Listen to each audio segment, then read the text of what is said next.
Our next section, continuing chapter 39 on quantum theory, is 39.7, and it concerns what is called the Heisenberg uncertainty principle.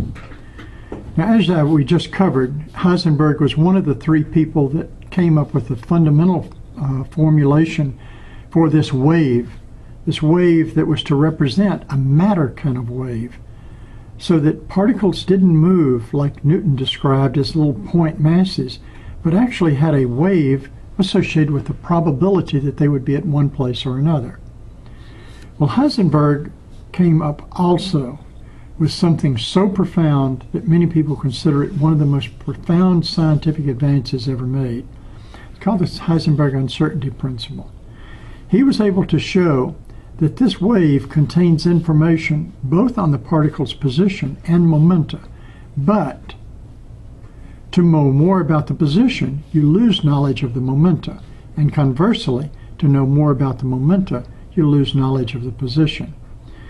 And he combined this principle by saying that the uncertainty that we have in the position times the uncertainty that we have in the momenta is always greater than or equal to Planck's constant divided by 4 pi.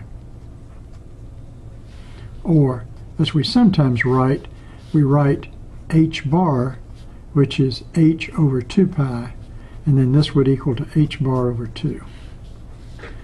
This is the uncertainty principle according to Heisenberg, and it tells us that some things in nature are just unknowable.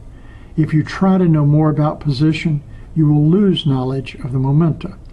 If you try to know more about the momenta, you lose knowledge about its position. There was an equivalent one about energy and time, that the uncertainty in time and the uncertainty in energy also are greater or equal to h bar over 2.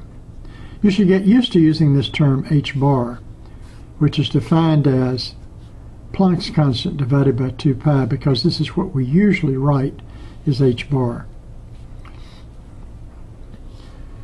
Now, where does this arise? It arises from the fact that the best way to measure the position of a particle, like here's an electron, is by using a photon.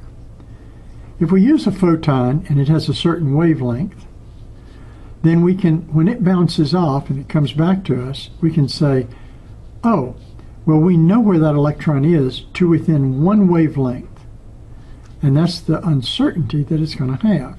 You say, well, I want to know it more accurately. We use a shorter wavelength. I want to know it still more accurately. Use a shorter wavelength. Well, the shorter the wavelength that you use, you recall that P is equal to Planck's constant divided by the wavelength. So the shorter we make the wavelength, what happens? This is smaller, so this becomes larger. So the photon has more momentum. So the narrower I make that wavelength, the more momentum this photon has, so it begins to just knock that electron all over the place. So to learn a lot about its position, I'm knocking the electron into a huge change with a huge momentum from the photon. So even if I knew what the momentum was, after I measure its position, I've disturbed it, and vice versa.